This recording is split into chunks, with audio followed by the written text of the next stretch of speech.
दोस्तों, इस वीडियो में आज हम बात करेंगे कि मुगल साम्राज्य का पतन कैसे हुआ। तो आइए जानते हैं।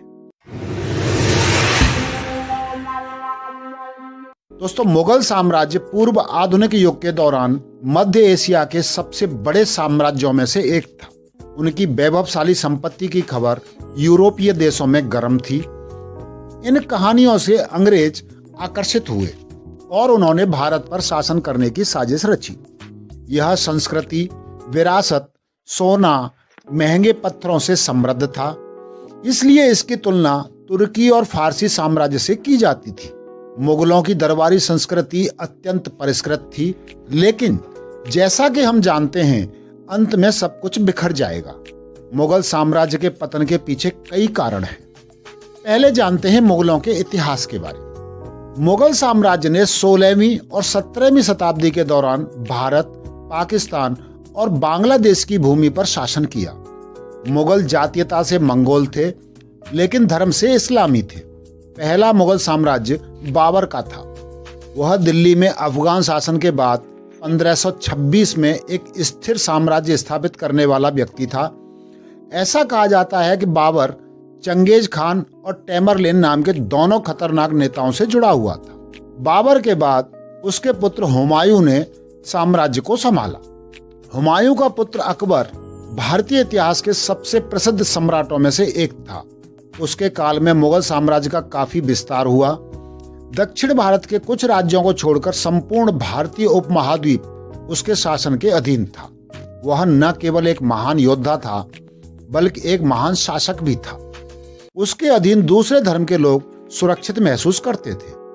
वह आम लोगों के साथ अविश्वसनीय रूप से अच्छा था। उसके समय में भारत अपनी अपार संपदा के कारण सोने की चिड़िया के नाम से जाना जाता था। उसने धर्म की स्वतंत्रता, शिक्षा प्रणाली, स्वास्थ्य प्रणाली आदि में सुधार किया। अकबर के बाद उसके बेटे जहांगीर ने 1605 से 1627 तक भारत पर शासन किया। उसके बेटे शाहजहां ने 1627 तक शासन किया, जिसने प्रसिद्ध ताजमहल भी बनवाया। उसने मुगल संरचनात्मक विरासत को दूसरे तरीके से समृद्ध किया। शाहजहां के बाद उसका पुत्र औरंगजेब साम्राज्य बना, लेकिन 1707 में औरंगजेब की मृत्यु के साथ पूरा साम्राज्य बिखर गया। मराठों और अफगानों ने उनके साम्राज्य को बार बार नष्ट किया। मुगल साम्राज्य के पतन के पीछे कई कारण थे। तो आइए जानते हैं मुगल साम्राज्य के पतन के कारण।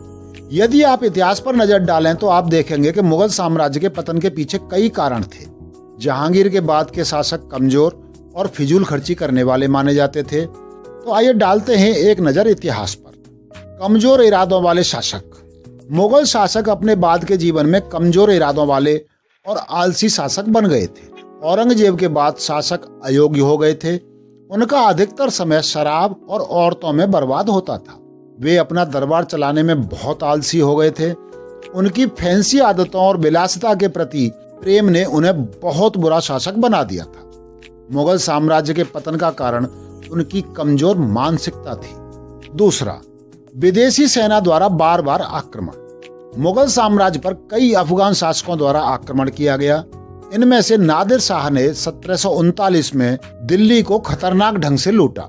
साथ ही तुर्कों और अन्य अफगान शासकों के बार बार के हमलों ने मुगलों की साल भर की शक्ति को तोड़ दिया।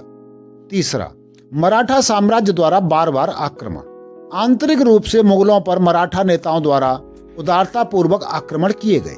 मराठी नेता उग्र योद्धा माने जाते हैं। मराठा शासक शिवाजी ने साम्राज्य की संरचना को भारी क्षति पहुंचाई। दक्षिण भारतीय शासकों और राजपूत शासकों ने भी साम्राज्य पर बुरी तरह से हमला किया। चौथा, गैर मुस्लिम लोगों के विरुद्ध औरंगजेब की सांप्रदायिक नीतियां। औरंगजेब की सांप्रदायिक नीतियों ने उसके साम्राज्य को बहुत नुकसान पहुंचाया। औरंगजेब ने हिंदू, बौद्ध और जैन धर्मों के हजारों प्राचीन मंदिरों और मूर्तियों को नष्ट कर दिया। उसने विख्यात सोमनाथ मंदिर, विश्वनाथ मंदिर, मथुरा, हम्पी मंदिर, एलोरा मंदिर आदि को नष्ट कर दिया। उसके इस अपरोपकारी रवैये से हिंदू क्रोधित हो गए और उसके खिलाफ खड़े होने लगे। छठवां, राजकोष पर दबाव। मुगलों को भारत के कई विरासत स्थलों के वास्तुकार के रूप में जाना जाता था, लेकिन इन सब साइटों को बनवाने में बहुत पैसा खर्च होता था। शाहजहां के फैंसी शौक ने साम्राज्य के वित्त को खत्म कर दिया। विलासिता की वस्तुएं, आभूषण, हरम आदि भी मुगल साम्राज्य के पतन के कारण थे। उनके अनावश्यक निवेश ने उनकी सैन्य शक्ति को नष्ट कर दिया। व्यवसाय, कृषि और निर्यात आयात चौपट हो गए। 7वां, अंग्रेज हरकत में आए। अंग्रेज 1600 ईस्वी के बाद हरकत में आए। उन्होंने भारत की भूमि पर व्यापारियों के रूप में प्रवेश किया, लेकिन जल्दी ही उन्होंने अपनी मजबूत सैन्य रणनीति से पूरे देश पर कब्जा कर लिया। मुगल अंग्रेजों के साथ अपनी स्थिति की बराबरी करने में असफल रहे। ईस्ट इंडिया कंपनी ने फारूक शियार के साथ बिना कोई ब्याज दिए व्यापार करने का अनुबंध किया। ये नीले खून वाले ब्रिटिश लोग मुगल साम्राज्य की कमजोर स्थिति को समझते थे। 1800 के दशक के बाद मुगल साम्राज्य का पतन अपरिहार्य था। 1857 का महान विद्रोह। 1857 का विद्रोह साम्राज्य के लिए आखिरी झटका था। विद्रोह के बाद अंग्रेजों ने आधिकारिक तौर पर शासन समाप्त कर दिया। 1857 का विद्रोह साम्राज्य के लिए आखिरी झटका था। विद्रोह के बाद अंग्रेजों ने आधिकारिक तौर पर शासन समाप्त कर दिया और सत्ता ब्रिटिश क्राउन को हस्तांतरित कर दी। अंतिम सम्राट बहादुर शाह जफर म्यांमार, जो रंगून में है, वहां भाग गए। दोस्तों, इससे निष्कर्ष ये निकलता है कि मुगलों ने भारत की संस्कृति को कई प्रकार से समृद्ध किया। प्रसिद्ध वास्तुशिल्पी दिल्ली और आगरा में रहते थे, लेकिन उन्होंने भारतीय संस्कृति को कई तरह से नुकसान भी पहुंचाया। उनके अपरोपकारी स्वभाव ने कई प्राचीन राज परिवारों को नष्ट कर दिया। उनके एक आदेश से हजारों प्राचीन संरचनाएं नष्ट हो गईं। करदाताओं द्वारा भुगतान किया गया धन विलासिता पर बर्बाद कर दिया गया। भारत की वास्तविक संस्कृति भी प्रभावित हुई।